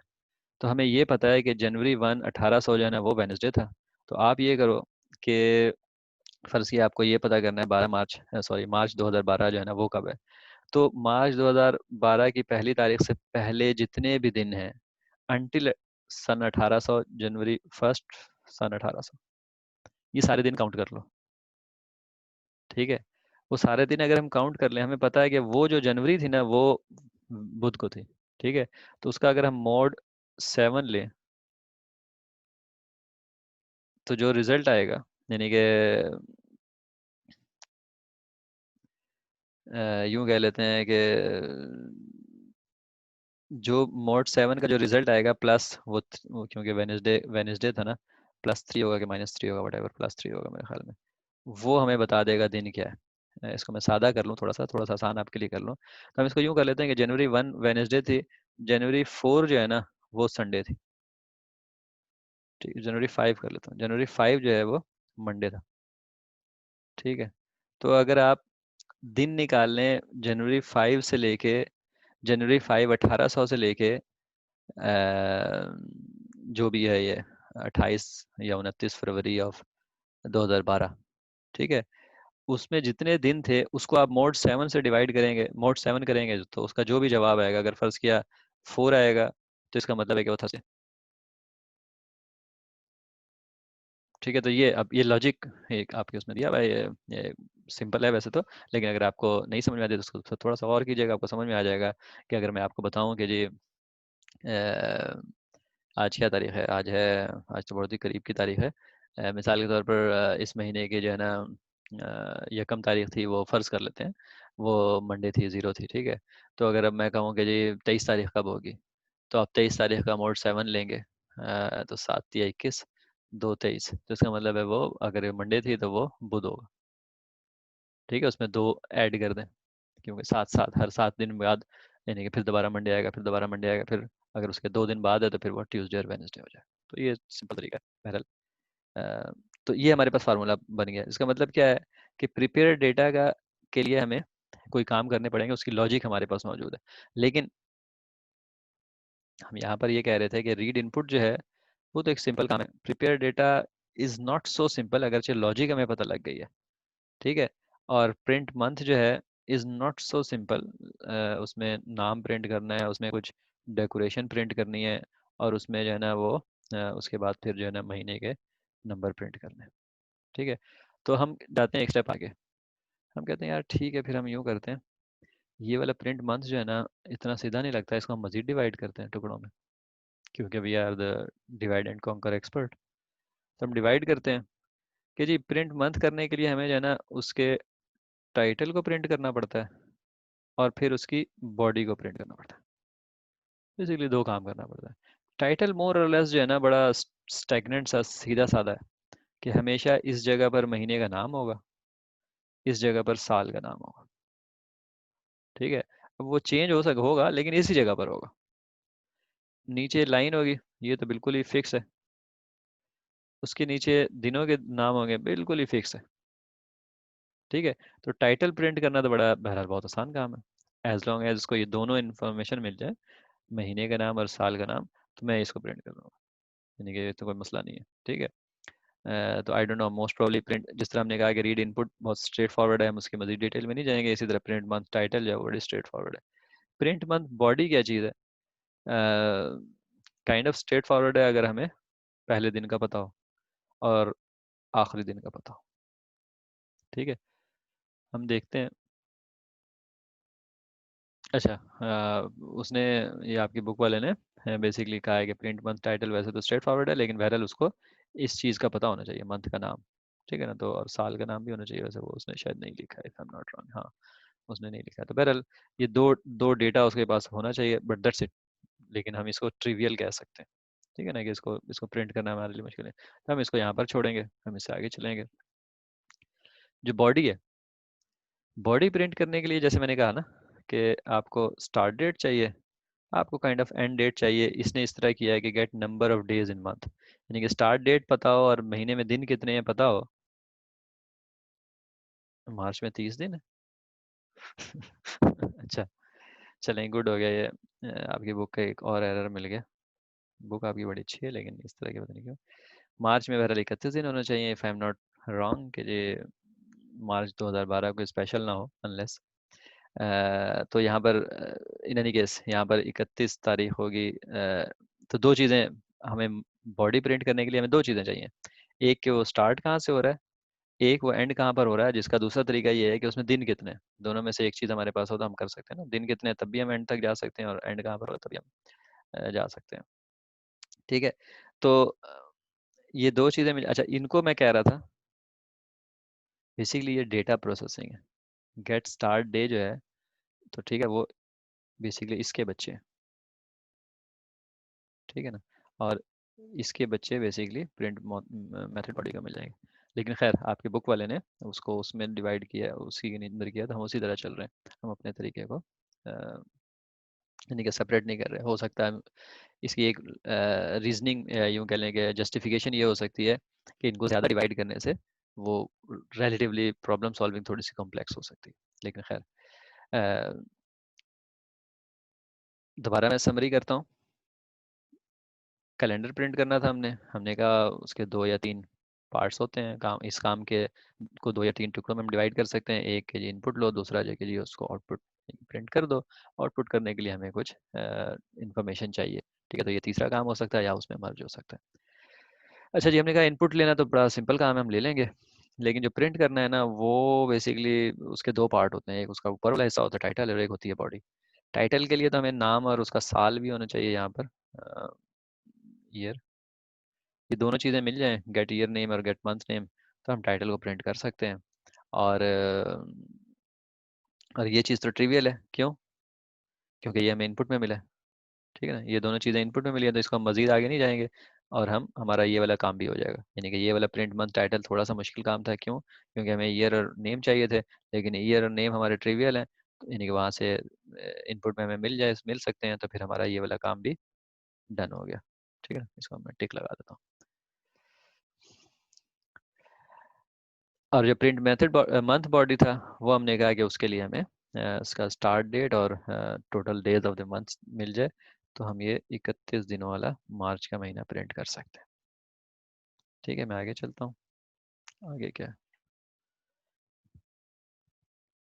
जो गेट स्टार्ट डेट है, वो जो मैंने आपको बताया था ना, जो ओरिजिनली लॉजिक बताई थी मैंने कि जिस तरह हम निकालेंगे, अब वो है गेट स्टार्ट डेट के लिए हमें क्या चाहिए, टोटल नंबर ऑफ डेज। अब ये टोटल नंबर ऑफ डेज चाहिए कब, जो महीने का स्टार्ट टाइम है उसके पीछे चलते जाएं, जब 1800, जनवरी के 1800। क्योंकि हम सारे दिन जितने, क्योंकि हमें जो दिन पता है ना, वो सिर्फ 1800 का पता है, जनवरी 1 1800 का। ठीक है, जाहिर सी बात है, हम अपने प्रोग्राम को चाहें तो हम उसमें हम दूसरे दिनों के नाम भी रख सकते हैं कि जी मिसाल के तौर पर जनवरी 1 2000 ये दिन था। ठीक है, लेकिन जो भी दिन हमें पता है, ठीक है, लॉजिक ये है कि हमने जिस तारीख का दिन निकालना है, यानी कि हमें यहाँ पर ये कम मार्च 2012 का दिन निकालना है, तो इससे पहले सारे दिन हमने काउंट करने हैं अंटिल जनवरी 1 1800 सॉरी। ठीक है, तो वो तरीका क्या है उसको काउंट करने का, कि भाई हम हर महीने को काउंट करना शुरू कर दें, क्योंकि कोई महीना साल जो है लीप ईयर होता है, कोई महीना साल जो है नॉन लीप ईयर होता है, कोई महीना 20 दिन का होता है, सॉरी 28 दिन का होता है, कोई 29 का होता है, कोई 30 का होता है, कोई 31 का होता है। तो हम इन सारों को काउंट करके ऐड कर दें, तो हमारे पास टोटल दिन आ जाएंगे। ठीक है, जब टोटल दिन आ जाएंगे, तो हमने कहा था वो हमें मोड 7 का फार्मूला हमें पता है, हम मोड 7 का फार्मूला लगाएंगे, तो जो बचेगा हम उसको उससे हम दिन निकाल लेंगे। ठीक है, तो बेसिकली दो चीज़ें टोटल नंबर ऑफ डेज निकालने के लिए, कि जी एक तो कोई साल लीप ईयर है कि नहीं वो पता हो हमें, और महीना जो है ना, number of days in month. अब ये वाला जो पोर्शन हम कर रहे हैं ना, ये टोटल सब्जेक्टिव है कि हम इस प्रॉब्लम को सॉल्व कैसे कर रहे हैं। यहाँ हमने ये बड़ी इंपॉर्टेंट बात है, इसको ध्यान में रखें कि यहाँ आपके बुक के ऑथर ने बेसिकली ये फैसला किया है कि वो ऐसे करेगा कि उसके पास एक इंफॉर्मेशन मौजूद होगी हमेशा, जनवरी 1 2000 सॉरी 1800 का दिन, और उसकी बेस पे ये हर महीने का वो निकालेगा। ठीक है, तो उसने ये कहा है कि अब अगर आप मुझसे पूछोगे फर्ज किया अगस्त 2020 का पूछोगे, तो मैं क्या करूँगा, मैं 1800 से शुरू हो जाऊँगा और एंड ऑफ जुलाई 31 जुलाई 2020 तक के दिन काउंट करूँगा। ठीक है, और उन दिन को क्योंकि मुझे यकम जनवरी का पता है, यकम जनवरी 1800 के दिन का पता है, तो मैं इसका मोड 7 लूंगा तो मुझे पता लग जाएगा कि जी यकम अगस्त किस दिन है। ये उसकी लॉजिक है। ठीक है, आप अगर यही प्रोग्राम इम्प्लीमेंट करें, आपके पास कोई अलग से एल्गोरिदम है कि नहीं इस तरह करने से तो ये तो बहुत ही लंबा प्रोसेस है, इतनी दूर तक क्या हो सकता है हमारे यूजर जो है वो, या हम मल्टीपल इंफॉर्मेशन रख लेते हैं। हम जनवरी 1 जनवरी 1800, 1 जनवरी 1900, 1 जनवरी 2020, ये सारे इन्फॉर्मेशन, सॉरी 2000, ये सारे तीन हम इन्फॉर्मेशन रख लेते हैं एक की जगह। ठीक है, इन्फॉर्मेशन थोड़ी सी बढ़ गई हमारे पास, लेकिन फायदा ये हुआ कि अगर हमसे कोई 1835 का कैलेंडर मांगेगा तो हम 1800 से लेकर 1835 तक काउंट करना शुरू कर देंगे। अगर हमें हमसे कोई 1935 का मांगेगा या 1970 का मांगेगा, तो हम 1900 से लेकर 1970 तक दिन काउंट करना शुरू कर देंगे ताकि हमें दिन का पता लग जाए। और अगर हमें कोई इस साल इस सदी का मांगेगा तो हम 2000 से शुरू हो जाएंगे, जनवरी 2000 से। ये अपनी अपनी लॉजिक हो सकती है ना। ठीक है, तो उसने जो लॉजिक लगाई है, आपके बुक के ऑथर ने लगाई है जो, वो ये लगाई है कि भाई हम तो हमारे पास एक इन्फॉर्मेशन 1800 की है ना, हम अंधाधुंध 1800 से दिन गिनेंगे जब का कैलेंडर प्रिंट करना है। और जब उसके लिए हमें क्या करना पड़ेगा, हर साल का लीप ईयर और हर साल का डेज इन द मंथ हमें करना पड़ेगा। तो हम वो करके, तो इसका मतलब है ये सारी चीज़ें, अगर अच्छा ये जो है लीप ईयर, ये बहरल ट्रिवियल है, वही ना, वो 4 से डिवाइड करते हैं या जीरो, पता नहीं वटेवर जो भी उसका फार्मूला होता है। तो अगर ये हो जाए तो ये हम कर लेंगे। और get number of days in month, हर महीने में कितने दिन होते हैं वो भी हम बता सकते हैं। ठीक है ना, क्योंकि ये फिक्स ही ऑलमोस्ट होते हैं, यानी कि सारे महीनों के फिक्स हैं, प्लस हम लीप ईयर चेक करके फरवरी का भी बता सकते हैं। अगर तो फरवरी है लीप ईयर है तो फिर 29 है, वरना 28 दिन। तो लिहाजा अब ये वाला प्रॉब्लम भी हमारा ट्रिवियल हो गया, ये वाला प्रॉब्लम भी हमारा ट्रिवियल हो गया, आसान हो गया। तो लिहाजा हम इसको सॉल्व कर सकते हैं। ठीक है ना, इसको सॉल्व कर सकते हैं तो हम स्टार्ट डेट बता सकते हैं। ये अब जो है मैं हमारा पूरा स्ट्रक्चर आ गया, यानी कि यहाँ ये जो पिछली दो स्लाइडें थी मेरी, उसको मैंने एक्सप्लेन करते वक्त जो कि वो दो स्लाइडें बनी थी, अब मैंने सारों को जमा कर दिया। करना क्या है, ये समरी समरी है ये। हमने कहा कि जी प्रिंट मेन कैलेंडर करना है, ओ ओ ये तो बड़ा मुश्किल काम है, इसको तोड़ो। जी इनपुट लेनी होगी, ठीक है, और महीने को प्रिंट करना पड़ेगा। अच्छा, महीने का प्रिंट करना, ये थोड़ा सा मुश्किल काम है। क्या क्या करना पड़ता है इसमें, इसमें जी उसका टाइटल प्रिंट करना पड़ता है, ऊपर वाला हिस्सा, फिर बॉडी नीचे वाली हिस्सा प्रिंट करना पड़ता है। अच्छा, टाइटल प्रिंट करने के लिए क्या करना चाहिए पड़ेगा, मंथ का नाम चाहिए, एक और चीज़ कर लो, ईयर का नाम भी चाहिए। ठीक है, दोनों चीज़ें चाहिए। अच्छा चलो ये हो गया, सो ये वाला प्रॉब्लम सॉल्व हो गया हमारा। ठीक है, अच्छा जी, मेथड बॉडी, मंथ बॉडी को प्रिंट करने के लिए क्या चाहिए यार, सबसे पहले उसके लिए जो है ना स्टार्ट डेट चाहिए। ठीक है, लेकिन स्टार्ट डेट करने के लिए ना थोड़ा सा वो तो आसान नहीं है। हमें उसके ना उस डेट से लेके जो जब वो यानी कि 1 अगस्त, सॉरी 1 मार्च अगर है, तो उससे पीछे जाके सन 1800 तक का हमारे पास वो नंबर होने चाहिए सारे। ठीक है, तो ये अगर सारे होंगे तो हम कर सकते हैं। अच्छा जी ठीक है, हम काउंट कर लेते हैं। अ, वो कैसे काउंट करेंगे जी, वो हर महीनों के उससे पीछे जाते जाएंगे, हर महीनों के हमें दिन पता होने चाहिए। ठीक है, और ये भी पता होना चाहिए कोई साल लीप का तो नहीं है, ताकि हम एग्जैक्ट सही से काउंट कर लें। तो लिहाजा इन, अच्छा जी ठीक है, लीप ईयर काउंट करना तो आसान है, number of days in a month भी आसान है। अच्छा ये दोनों हो गए तो इसका मतलब है ये भी हो जाएगा, यानी कि टोटल दिन निकलते जाएंगे हमारे पास। जब ये हो गया हमारा तो इसका मतलब है गेट स्टार्ट डेट भी हो गया, क्योंकि नंबर ऑफ डेज चाहिए थे हमें, उसको हम मोड 7 करेंगे तो हमारे पास स्टार्ट डेट भी आ जाएगा। ठीक है, जब हमारे पास स्टार्ट डेट आ जाएगा तो हमें सिर्फ एक चीज़ चाहिए, अब इस महीने में दिन कितने होते हैं। तो इस महीने में दिन कितने होते हैं या किसी महीने में दिन कितने होते हैं, उसके लिए हमने एक फंक्शन लिखा हुआ था, ये वाला यहाँ पर, सॉरी एक एक कंपोनेंट हमने लिखा हुआ था। तो हम उसी कंपोनेंट को हम दोबारा यहाँ से भी इस्तेमाल कर लेंगे। ठीक है, ये इसको हम रीयूज भी कर, यानी कि हमने, क्योंकि चीज़ एक ही है ना, हमें करंट महीने का वो दिन चाहिए या फिर पिछले सारे दिन काउंट करने के लिए हर महीनों के दिन चाहिए? चीज़ तो एक ही है। तो लिहाजा हमने इसको इधर कर लिया, तो इसका मतलब है इसका ये वाला मसला भी सॉल्व हो गया। ठीक है, तो लिहाजा ये भी हो गया, ये भी हो गया, ये दोनों हो गए, तो इसका मतलब ये हो गया। तो लिहाजा यानी कि ऊपर से हमने शुरू किया और ये हमारा सारा प्रॉब्लम जो है नीचे तक क्लियर हो गया। ठीक है, हम यहाँ पर कहीं पर अभी हम इम्प्लीमेंटेशन हमारी नहीं है, इस लीप ईयर हमने कहा कि हाँ कर लेंगे, अगर हम भी हमने किया नहीं है। ठीक है ना, रीड इनपुट हमने कहा हम यूजर से ले लेंगे, लेकिन हम यहाँ कहीं हमारा कोड तो नजर नहीं आ रहा ना। ठीक है, ये हमने क्या किया, डिजाइन प्रोसेस हम बात कर रहे हैं। ये हम इसी तरह कागज पे कर लेंगे मिसाल के तौर पर, या किसी डायग्रामिक टूल में, विजियो में और इस तरह की चीज़ों में, या जो भी आजकल बहुत सारे आए हुए हैं उन सारों में हम कर लेंगे। ठीक है, अभी तक कोई सवाल खड़ा हुआ है दिमाग में?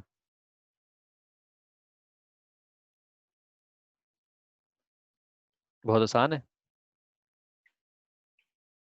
हम्म, है तो ये बहुत आसान। जहन में ये रखना है सिर्फ कि ये हम एक कैलेंडर प्रिंट करने का प्रोसेस हमने नहीं देखा, हमने किसी सोल्यूशन को तोड़ने का और उसको विन करने का प्रोसेस देखा है। ठीक है, और हम उसको टॉप डाउन अप्रोच में हम क्या करते हैं, हम ऊपर से शुरू होते हैं और हम उसको उस लेवल तक लेके जाते हैं जो कि हमारा ट्रिवियल या सबसे आसान लेवल होता है। ये जो लेवल है हमारा, ये ये ये ये ये सारे हमारे वो ट्रिवियल लेवल हैं जो कि हम इम्प्लीमेंट करके कर सकते हैं। ठीक है, यानी कि हम फार्मूला लगा के whatever X Y Z कुछ भी करके कर सकते हैं। तो हम इनसे ऊपर जाते जाते हैं और उनके साथ साथ जो भी ट्रिवियल या नॉन ट्रिवियल जो भी प्रॉब्लम होते हैं हम उनको मिक्स करके सॉल्व करते जाते हैं।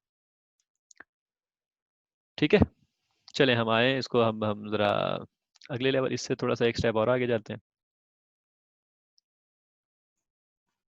जी, तो अब स्क्रीन पर आपको एक क्लिप नज़र आ रहा है और एक क्लिप्स के अंदर मैंने वो जो हमारी पिक्चर बनी थी, जो हमारा डिज़ाइन बना था कि जी हम किस तरह टॉप डाउन उसको ब्रेक कर सकते हैं, प्रिंट कैलेंडर के फंक्शन को, प्रिंट कैलेंडर के प्रॉब्लम को हम किस तरह छोटे छोटे टुकड़ों में डिवाइड कर सकते हैं, तो हमने ये बनाया था उसमें। ठीक है, तो ये हमारा टॉप है प्रिंट कैलेंडर, तो हम वहीं से शुरू करते हैं। चैप्टर 6, एक कैलेंडर प्रिंट के नाम से मैंने पहले बनाया हुआ, लेकिन मैं नया बनाता हूँ ताकि आपके सामने हो। क्लास हम न्यू क्रिएट कर रहे हैं क्योंकि that is how we start it. ठीक है, हम इसका नाम रखेंगे प्रिंट कैलेंडर। ठीक है, इसमें एक मेन होगा जैसे हमेशा हम करते हैं, और हम क्लिक करेंगे तो वो खुल जाएगा। अच्छा, हम यूँ करते हैं, क्योंकि हमारे पास स्क्रीन इतनी माशाल्लाह बड़ी है, हम ये दोनों स्क्रीनें खोल लेते हैं और उसका कोई ना कोई तरीका होगा इक्लिप्स में, if I am not forgetting. हाँ, ये हो गया, ये देखें। ठीक है, अब हमारे पास, मैं इसको छुपा देता हूँ ताकि हमारे पास स्क्रीन ज़्यादा मिल जाए। अब हमारे पास जो है, और इसको भी मैं छुपा देता हूँ ताकि और ज़्यादा मिल जाए। हाँ जी, अब हमारे पास इस तरफ लेफ्ट पे हमारे पास डिज़ाइन है और राइट पे हमारे पास कोड है। ठीक है, डिज़ाइन में हमने कहा जी सबसे पहले प्रिंट कैलेंडर मेन, तो प्रिंट कैलेंडर मेन ये तो हमारा टूल नहीं बना दिया हमें ना। ठीक है, चलो मैं उसी तरह डिज़ाइन का यही कर लेता हूँ। इसके अंदर वो कहता है जी कि रीड इनपुट, तो रीड इनपुट के लिए हम चाहें तो वही बात है कि जैसे हमने कहा कि हमने अपने डिसाइड करना है कि हम इसको किस लेवल पर ब्रेक करते हैं, तो हमने कहा था रीड इनपुट हम करने के लिए हमेशा क्या करते हैं, scanner scanner is equal to new scanner. अगर आपको इसका नहीं पता तो अर्ली लेक्चर्स अगर आप देखेंगे तो इसमें कोई रॉकेट साइंस नहीं है। ये हम इनपुट करने के लिए ये हम करते हैं, ये लाइन हम लिखते हैं। ठीक है, बहरहाल अभी हम यहाँ पर हम जो है ना, क्या ये मैंने कमेंट लिख दिया, मैं कमेंट लिखने की जगह मैं सिर्फ ये लिख देता हूँ, टेक यूजर इनपुट। ठीक है, टेक यूजर इनपुट, हमें क्या क्या यूजर से इनपुट लेना था, अ, वो वाला जुमला था ना, एंटर ब्ला ब्ला। ठीक है, अभी मैं नहीं लिख रहा क्योंकि बहुत ही लंबी वीडियो हो जाएगी, लेक्चर लंबा लंबा हो जाएगा। तो उसके लिए मैं यूँ कर रहा हूँ कि मैं यहाँ पर अभी छोड़ रहा हूँ और हम इसको आके इसको फिल इन करेंगे। ठीक है ना, इसको अच्छा फिल इन करने के लिए एक तरीका होता है, इसके अंदर हम उसको लिखते हैं इस कमेंट के अंदर टू डू, या तो इसको टू डू लिखते हैं, टू डू करके आप यहाँ लिख दें कंप्लीट यूजर इनपुट, ठीक है, ताकि आप इसको भूलें ना, ये आपका अभी काम पड़ा हुआ है। ठीक है, यूजर इनपुट ले लेंगे तो इवेंचुअली हम यहाँ लिख देते हैं int year is equal to 1800, फर्ज किया वहाँ से स्टार्ट होता है। ठीक है, ये हम और मंथ इज इक्वल टू जनवरी। ठीक है, तो यहाँ पर जब हम इनपुट लेंगे तो हम प्रैक्टिकली हम ईयर और मंथ में ये वाला ये जो है इन फील्ड्स के अंदर हम इनपुट लेंगे। ठीक है, तो अब यहाँ पर देखें हमारे पास ये जो पोर्शन है, पेन अपना चला लो, ये वाला जो पोर्शन है हमारा, हम ये वाला कर रहे हैं ना। अब हम इसके नीचे आते हैं, रीड इनपुट वाला काम हमने यहाँ पर यानी कि फुल नहीं किया है, लेकिन हमने कहा कि यहाँ पर हम इस जगह पर हम करेंगे। ठीक है, अब हम प्रिंट मंथ, इसका मतलब है जब हमारे पास महीना आ जाएगा ये यूज़र से, तो हमने वो प्रिंट करना है, तो हम क्या करते हैं, हम जैसे हमने यहाँ पर डिज़ाइन में हमने कहा कि जी हम प्रिंट मंथ जो होगा आ, वो डिपेंड करेगा बहुत सारी चीज़ों पर ना, तो हम इसको डिवाइड करके करेंगे। तो हम क्या करेंगे, हम एक नया फंक्शन मेन के बाहर में आया, नया फंक्शन मैं बना रहा हूँ, public static void print month. ठीक है, स्टैटिक के spelling, public static void print month, यहाँ पर मैं लिखूंगा प्रिंट मंथ। ठीक है, अब प्रिंट मंथ को ईयर और मंथ देना होगा, क्योंकि प्रिंट मंथ जो है वो यहाँ पर जो हमारा प्रिंट मंथ है वो ये वाले इनपुट में से जो ईयर और मंथ की जो रिक्वायरमेंट है वो लेगा। ठीक है, तो मैं इसका मतलब है कि ये जो हमारा मेथड है, ये हमारा मेथड है प्रिंट मंथ, इसके अंदर इंट ईयर और इंट मंथ ये होना चाहिए। ठीक है, अब इसके अंदर क्या होगा, प्रिंट मंथ जो है वो हमने कहा कि वो उसके दो पार्ट हैं, एक प्रिंट मंथ टाइटल और प्रिंट मंथ बॉडी। मेरा पेंसिल ही नीचे गिर गया, मैं उठा लूं। अच्छा जी, तो इसका मतलब है कि भाई हमें एक और कंपोनेंट चाहिए हमारे डिज़ाइन के मुताबिक। सॉरी, मैं कॉपी पेस्ट का काम करता हूँ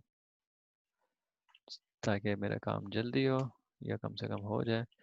प्रिंट मंथ का टाइटल, और मेरे ख्याल में प्रिंट मंथ का टाइटल जो है वो एग्जैक्टली सेम पैरामीटर लेगा, क्योंकि उसको दोनों चीज़ें चाहिए। ऐसे ही है ना, हमने भी यही कहा था कि यहाँ पर नाम भी होगा और यहाँ पर ईयर भी होगा। तो अच्छा, अब यहाँ पर देखें, इससे आगे हमने नहीं जाना, ये हमारा ट्रिवियल है, तो हमने प्रिंट मंथ टाइटल जो है हम कर सकते हैं। ठीक है ना, अगर हमें, तो उसके लिए हमने क्या कहा था, वो जो एक और पिक्चर आपको याद हो, मैं यहाँ पर नहीं शो कर सकता, फिर मुझे वो लेकर आना पड़ेगा। उस पिक्चर में ये था कि एक कैलेंडर के वो टॉप के ऊपर टाइटल यानी कि इस तरह करके कुछ होता है। अब दो, यहाँ से दो तरीके हैं, एक सेकंड पहले मैं कहता हूँ system dot dot print L N, नहीं प्रिंट एल एन नहीं, एक दो तीन चार पाँच फर्ज किया, और फिर मंथ, और सॉरी कॉमा नहीं, ये फॉर्मेटिंग आप देखिएगा, उसके बाद स्पेस और प्लस, और सॉरी नहीं, कॉमा नहीं, ईयर, फिर एक दो तीन चार, आई डोंट नो, इस आखिरी वाले की तो ज़रूरत नहीं है वैसे, यानी कि if I am not wrong वो शुरू में स्पेस और उसके बाद मंथ और उसके बाद ईयर, जनवरी 2012 ऐसे लिखा हुआ था। उसके बाद if I am not wrong again, तो बहुत सारे डैश थे, वो हमें काउंट करना पड़ेगा कि जी कितनी लाइनें यानी कि वो हैं उधर, फर्ज कर लेते हैं जितनी मैंने लगाई हैं, फर्ज कर लेते हैं इतनी ही है। ठीक है, और सिस आउट, कैलेंडर में तीसरी चीज़ क्या थी, Sun, sorry Sun space Mon, sorry space Tue space Wed space This fly is set. I'm not sure if it is good enough distance, but let's assume it is. ठीक है, ये हमारा title था ना, तो ये डन। ये एक फंक्शन। अब यहाँ पर आपके बुक वाले ने ये कहा हुआ है कि भाई इसको अभी करने की जरूरत नहीं है। ठीक है, ये जो इतना ट्रिवियल था कि मैं कर दिया, लेकिन वो कह रहा था कि अभी इस लेवल के ऊपर इसको करने की जरूरत नहीं है। आप इधर सिंपल क्या कर सकते हैं कि कुछ भी लिख दें, वटेवर, लेकिन हमने, हमारा ट्रिवियल था, हमने कहा हम ये वाला काम कर लेते हैं। अच्छा, प्रिंट मंथ के अंदर हम इस लेवल पर वापस आते हैं। इसका मतलब है कि प्रिंट मंथ टाइटल हो जाएगा ये। ठीक है, यहाँ से मैं रिपीट कर रहा हूँ ऊपर से। ये वाला जो, माउस हट जा भाई, ये वाला जो पोर्शन है हमारा, इस वाले पोर्शन में हमने इनपुट लिया। उसके बाद हमने कहा कि भाई कैलेंडर प्रिंट करो। कैलेंडर प्रिंट करने में हम इधर आए, हमने कहा टाइटल प्रिंट कर दो। टाइटल प्रिंट हो गया, अब हमने उसकी बॉडी प्रिंट करनी है। तो बॉडी प्रिंट करने के लिए हमें क्या करना पड़ेगा, हमें एक और फंक्शन बनाना पड़ेगा, क्योंकि प्रिंट बॉडी जो है वो कोई बच्चों का खेल नहीं है। यानी कि उसमें प्रिंट मंथ बॉडी है ना। अच्छा, प्रिंट मंथ बॉडी के लिए हमें क्या चाहिए होता है,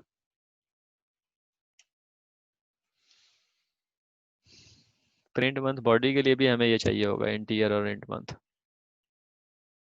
क्योंकि बॉडी को कंप्यूट करने के लिए हमें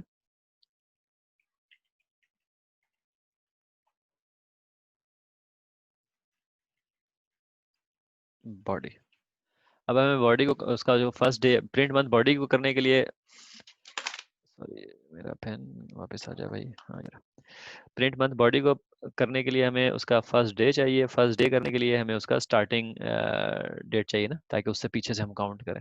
ठीक है, तो इस वजह से मैंने उसके पैरामीटर में, फंक्शन के पैरामीटर में मैंने इंट ईयर और इंट मंथ जो है पास कर दिया। अब उसके अंदर क्या चीज़ चाहिए हमें, गेट स्टार्ट डे। ठीक है, तो यहाँ पर हम लिख सकते हैं प्रिंट मंथ बॉडी, ये हमारा हो गया। टाइटल हम प्रिंट कर दें, मंथ बॉडी प्रिंट कर दें, तो ये हमारा हो जाएगा। लेकिन अब हम मंथ बॉडी को हमने प्रिंट करना है, यहाँ पर हमने, इसके लिए हमें क्या चाहिए,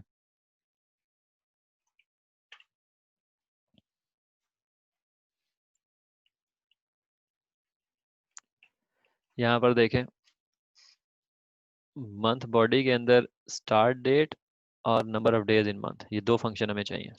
तो हमने कहा जी गेट स्टार्ट डे। ठीक है, यानी कि स्टार्ट डे जो है कि जी वो बुध को शुरू हो रहा है, ये जो भी ईयर और मंथ है वो बुध को शुरू हो रहा है, मंगल को शुरू हो रहा है, सोमवार को शुरू हो रहा है, किस दिन से स्टार्ट हो रहा है, ये हमें चाहिए। ठीक है, टू डू, ये हमने अभी करना है। ठीक है, और दूसरी चीज़ हमें क्या चाहिए,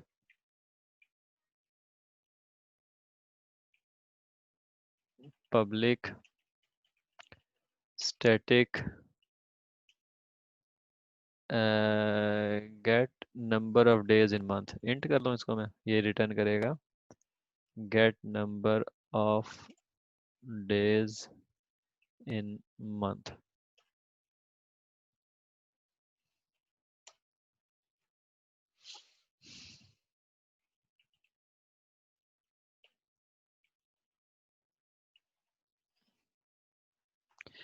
ये देखें, मैंने अभी number of days in month के लिए हमें महीने का नाम देना पड़ेगा इधर। ठीक है, इंट मंथ। ठीक है, तो हम वो महीने का जो भी नाम देंगे उसके लिहाज से हमें यहाँ पर देना पड़ेगा। तो अभी हमने महीने, कोई भी महीने का नाम हमारे पास हो उसके लिहाज से हमें दिन देने, हम दे सकते हैं।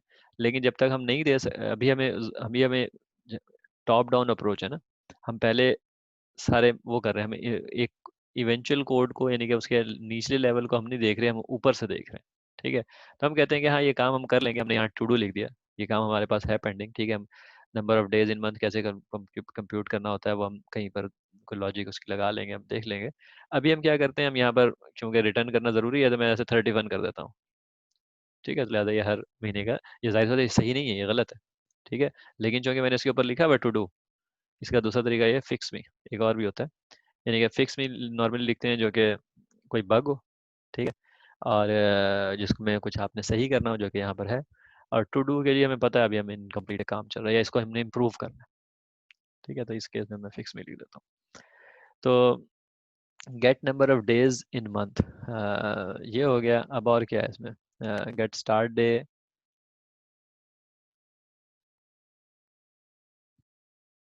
Print month body. अच्छा, प्रिंट मंथ बॉडी हमारा अभी कंप्लीट नहीं हुआ था। ठीक है, प्रिंट मंथ बॉडी जो है हमारा ऊपर से देखें इसमें क्या चाहिए हमें, गेट स्टार्ट डे। तो लिहाजा गेट स्टार्ट डे को हमने ना वॉइड लिखा हुआ है, हालांकि ये इंट होना चाहिए। और इसमें भी उसी तरह जाएगा, return zero for example. Zero का मतलब होगा आई डोंट नो संडे होगा मेरे ख्याल में। तो इसको भी हमने फिक्स में ही करना है। ठीक है, इम्प्लीमेंट रियल फंक्शन। ठीक है, gate start day, gate start day sorry, year और मंथ, ईयर और मंथ उसको पास करेंगे तो वो फिर हमें डे जो है ना वो रिटर्न कर देगा। ठीक है, डे हमारे पास आ जाएगा। हमने कहा कि इसमें देखें फिर प्रिंट मंथ बॉडी में एक हमारा ये है गेट स्टार्ट डे, और दूसरी चीज़ जो हमारी वो है get number of days in month. ठीक है, तो int days in month is equal to get number of days in month. ठीक है, क्या कर रहा हूँ? अच्छा, प्रिंट मंथ बॉडी के अंदर दो चीज़ें थी, गेट स्टार्ट डे और गेट नंबर। ये दोनों चीज़ें जब आ जाती हैं तो हमने क्या करना है, ये दोनों चीज़ें हमारे पास आ जाएंगी तो हमने मैं उस वाले आप मुझे सिर्फ एक सेकंड दें, मैं ना उसको भी उस वाली पिक्चर को भी यहाँ ले आता हूँ ताकि थोड़ा सा और आसान हो जाए। ठीक है, जस्ट अ सेकंड। ये देखें, यहाँ मैं कैलेंडर ले आया। ठीक है, तो ये जो प्रिंट मंथ बॉडी था उसमें हमने दो पिक्चर अब इधर हैं, मैं वक्फन वक्फे वक्फे से खोलूँगा। प्रिंट मंथ बॉडी में हमें गेट स्टार्ट डे और get number of days in month था। जब वो हमें मिल जाता है तो हमें पता लगता है कि ये यहाँ से लेकिन बॉडी जो है वो हमारी इतनी है ना, मैं इसको, बॉडी हमारी ये। ठीक है, और जैसे आप देख रहे हैं यहाँ पर इसकी मदद से हमें पता लग गया गेट यानी कि इसका स्टार्ट डेट कौन सा है, यानी कि यहाँ पर इसका मतलब है 12 मार्च 2012 के लिए ये 4 आएगा जो कि थर्सडे होगा। और डेज इन मंथ का मतलब है कि हमने कहाँ तक जाना है, वही बात है कि 31 तक जाना है। ठीक है, ये दोनों चीज़ें हमारे पास आ गई तो हम लिहाजा मूव कर सकते हैं आगे। अ, लेकिन हम आगे अभी नहीं जाएंगे। हम क्या करेंगे, हम यहाँ पर लिखेंगे फिक्स मी या टू डू। ये तो मेनली टू डू है बेसिकली।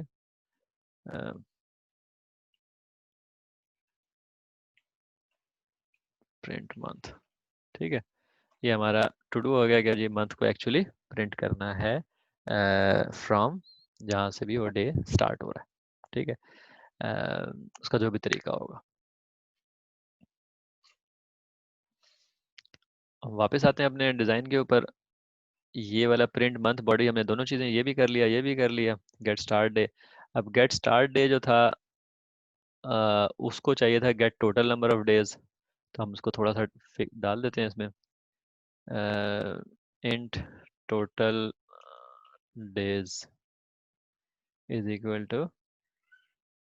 अब वो कैसे पता लगेगा, यहाँ पर हम देख रहे हैं कि वो दो चीज़ें बदल रही, लीप ईयर और number of days in month. ठीक है, तो total days is equal to 0 से इनिशलाइज कर देते हैं। और हमारे पास आएगा, अब यहाँ पर हमारे पास वो करना है, सॉरी ये गेट स्टार्ट डे में मैंने लिख दिया, मैंने gate total number of days, मैंने काम सा करना था get start days, gate start day नहीं सॉरी गेट स्टार्ट डे नहीं, ये तो gate total number of days में था ना ये। Get total number of days हमारा, अच्छा नहीं अभी नहीं लिखा। तो गेट स्टार्ट डे जो है वो गेट टोटल नंबर, इसके लिए हमें gate total number of days चाहिए। देखें, गेट स्टार्ट डे जो है, हम स्टार्ट डेट कैसे निकाल सकते हैं कि भाई ये मार्च 2012 जो है वो जुमेरात से शुरू हो रहा है।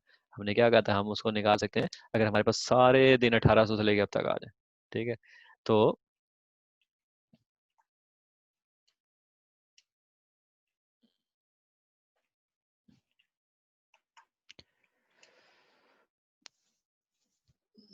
Gate total number of days,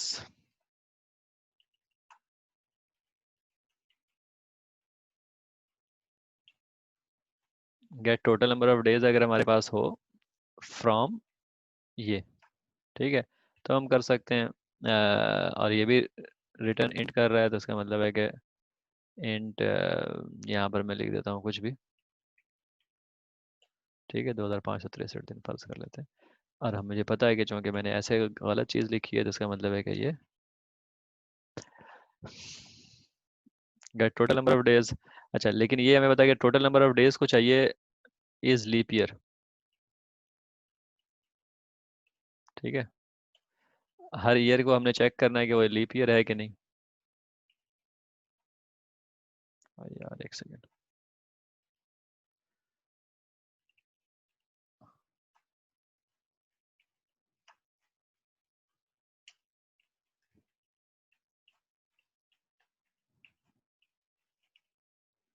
is leap year, ठीक है। और इज लीप ईयर क्या होता है, शुड बी बुलियन, कि भाई इसको बताना चाहिए लीप ईयर है या नहीं है, रिटर्न फॉल्स। यहाँ पर भी हम क्या करेंगे, टू डू और या फिक्स मी,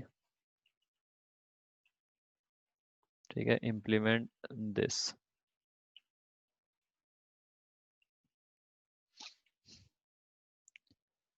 ठीक है। Gate total number of days,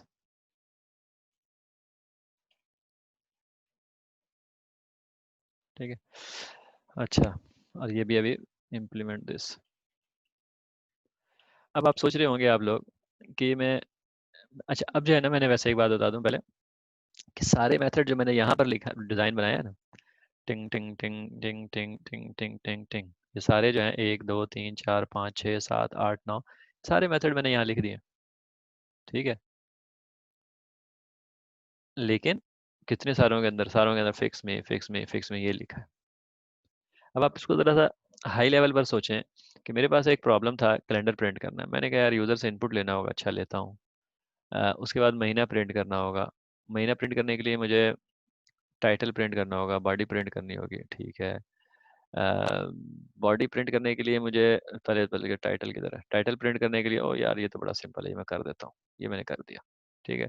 body print करने के लिए मुझे, ओए मुझे उसके लिए तो स्टार्ट डे चाहिए, उसके लिए मुझे ये चाहिए, अच्छा ये भी चाहिए, ये भी चाहिए, वो सारे मैंने लिख दिए, यानी कि उनका सिर्फ हेडर लिखा है। ये जो चीज़ होती है इसको हम कहते हैं, जैसे ये एक फंक्शन ये है, ठीक है, इसको हम कहते हैं हेडर।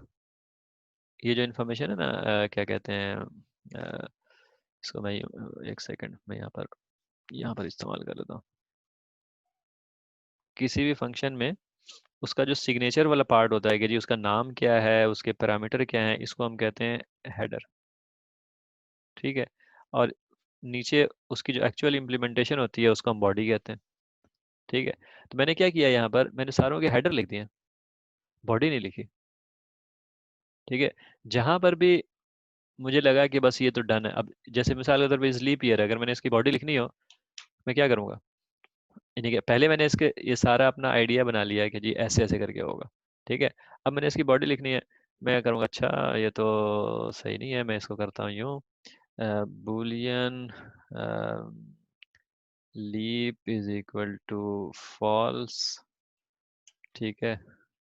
इफ लीप ईयर कैसे होता है, if year divide by 4 is equal to 0, ऐसे ही होता है ना, या इसके अलावा भी कोई रूल होता है लीप ईयर के लिए, आई एम नॉट श्योर, लेकिन फर्ज कर लेते हैं यही रूल होता है, ठीक है। अगर यही रूल होता है तो leap is equal to true कर दो, रिटर्न लीप। इम्प्लीमेंट हो गया, तो मैंने फिक्स मी को डिलीट कर दिया, ठीक है, ये चीज़ इम्प्लीमेंट हो गई। इसी तरह मैं उठ के शुरू हो जाऊंगा हर महीने को। अब ये महीना है, get number of days in month, ठीक है। मैं क्या करूंगा, मुझे पता है जी, day int days is equal to, by default कर लेता हूँ मैं, लेट्स से 31st डे है, ठीक है। लेकिन अगर,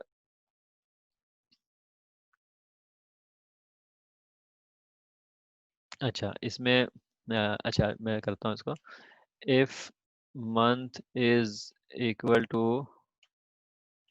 ये यहाँ पर हम वो स्विच वगैरह लगा सकते हैं जो जो हमने अभी तक सीखे हैं, ठीक है। मैं ज़रा, ओ यार, मेरा मेरी कीबोर्ड कौन सा है भाई ये, एक सेकंड, क्या हो गया था। अच्छा, if month is equal to 1 और मंथ इज इक्वल टू 3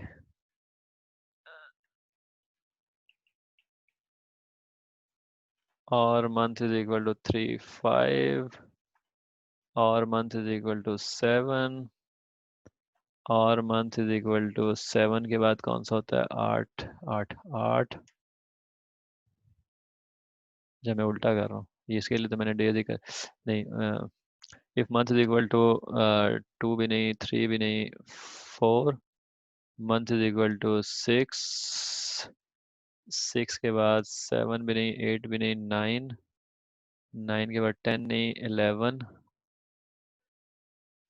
अगर इनमें से कोई हो तो हम क्या, डेज कितने हो जाएंगे, 30 दिन होते हैं, ठीक है ना, अप्रैल, जून, सितंबर और नवंबर के, ठीक है। Else else if month is equal to 2, अगर तो फरवरी हो तो फिर हमें क्या करना पड़ेगा, इसका मतलब है कि इज फरवरी हो तो इफ इज लीप ईयर। अब अगर तो लीप ईयर है, और लीप ईयर को ईयर चाहिए होता है, अगर तो लीप ईयर है तो days is equal to 29, else days is equal to 28। ये हो गया। लेकिन ओह, इसको तो ईयर भी चाहिए होता है, इसका मतलब है कि हमें यहाँ पर इसके जो पैरामीटर है इसके अंदर हमें ईयर भी चाहिए, तो हम लिहाजा वो भी कर देते हैं। जैसे ही हम कहेंगे कि जी इसके लिए ईयर भी चाहिए, तो जहाँ हमने इसको कॉल किया था वो कहेगा भाई मेरे इसको ईयर भी चाहिए, तो यहाँ पर ईयर भी पास करना पड़ेगा। जब हम कॉल करते हैं तो उसको वो दोनों पैरामीटर देते हैं ना, तो हम यहाँ पर ये पास करेंगे। तो लिहाजा अब हम, अगर तो दिन होगा, मंथ मंथ होगा इन महीनों में से, ठीक है, तो फिर तो मंथ हो जाएगा 30। अगर होगा वो फरवरी, तो फिर वो चेक करेगा लीप ईयर है तो 29 हो जाएगा, वरना 28 होगा, ठीक है। और अगर इनमें से न ये इफ एल्स चला न ये इफ एल्स चला, ठीक है, तो इसका मतलब है कि वो जो उसकी ओरिजिनल वैल्यू है ये वाली, वो रिटर्न हो जाएगी, ठीक है। तो ये हमारा get number of days in month ये भी इम्प्लीमेंट हो गया, ठीक है।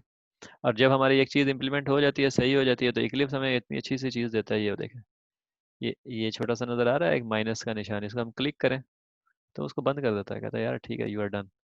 यहाँ पर ये दिखा देगा, अगर जब भी हमें इसको एक्सपेंड करना होगा मैं हम यहाँ क्लिक करेंगे, डबल क्लिक करेंगे, अच्छा फिर यहाँ क्लिक करेंगे प्लस के ऊपर, तो ये खोल देगा, ठीक है।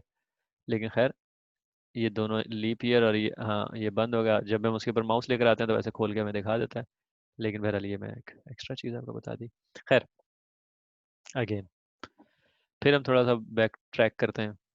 हमारा प्रॉब्लम था, हमने उसको पहले छोटे छोटे टुकड़ों में तोड़ा, और हमने उसको अपने लिहाज से एक कॉम्प्लीशन वाला एक स्ट्रक्चर दिया। और अब हम उसके छोटे छोटे जो ट्रिवियल प्रॉब्लम्स हमने कहा था, हमने ट्रिवियल में से चेंज कर लेंगे, हम उसको एक एक करके सॉल्व कर रहे हैं। हमने लीप ईयर वाला सॉल्व किया, हमने उसके बाद month get number of days in month solve किया, उसके बाद हम ये get total number of days वाला सॉल्व करेंगे, ये हमें पूरे दिन काउंट करने हैं, ठीक है ना। तो इसका तरीका आपके प्रोग्राम में वैसे लिखा हुआ है, बुक में लिखा हुआ है, लेकिन बहरहाल ये करना है, ठीक है। जब हम ये भी कर लेंगे, ये भी कर लेंगे और ये भी कर लेंगे, तो हमारा इस तरह वाला खूबसूरत सा कैलेंडर प्रिंट हो जाएगा, यानी कि वो यूज़र से इनपुट लिया करेगा, और हम इनपुट ये वाला भी कर लेंगे, सॉरी, हाँ ये वाला भी कर लेंगे, यूज़र से इनपुट लेना, ये बड़ा तो आसान काम है, ये हम भी कर सकते हैं, यानी कि 2 नंबर इनपुट लेने हैं, सिंपल, ठीक है। मैं भी नहीं कर रहा, मैं भी इनको नहीं फिल कर रहा, लेकिन क्योंकि हमने, हमारा मकसद क्या था, हमने प्रोसेस देखना था कि जी एक प्रोग्राम को कैसे हम तोड़ते हैं, कैसे उनको छोटे से छोटे, और ये सिर्फ हमारे एक एक तरीका था ना, टॉप डाउन, कि हमने बड़े से छोटे से छोटे टुकड़ों में तोड़ा, और आखिर में उन छोटे टुकड़ों को इम्प्लीमेंट करने की कोशिश की, क्योंकि वो बहरहाल इतने ट्रिवियल हो गए थे कि हम उनको आसानी से कर सकते हैं, ठीक है।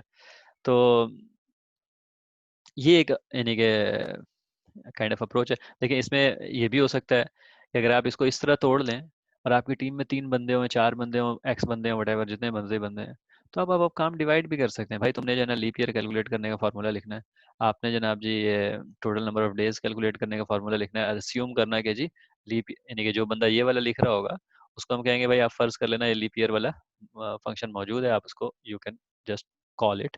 ठीक है, फिर इसी तरह दूसरा बंदा ये वाला कर लेगा एंड सो ऑन। तो इस तरह आप टीम के अंदर अपने काम को डिवाइड भी कर सकते हैं।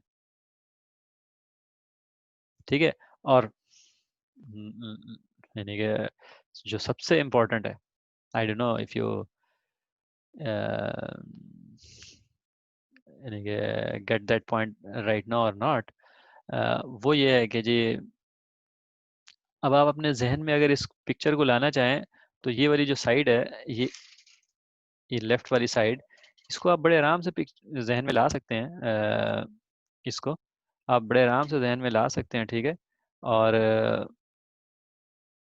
जब आप किसी को एक्सप्लेन करेंगे जी प्रिंट कैलेंडर कैसे होता है, तो आप उसको बता सकते हैं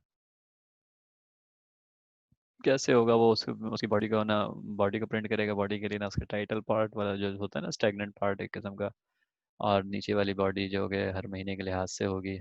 ठीक है, तो आप इस तरह करके एक्सप्लेन कर सकते हैं, which gives you control on your you know on your implementation, उसको मेंटेन आप कर सकते हैं।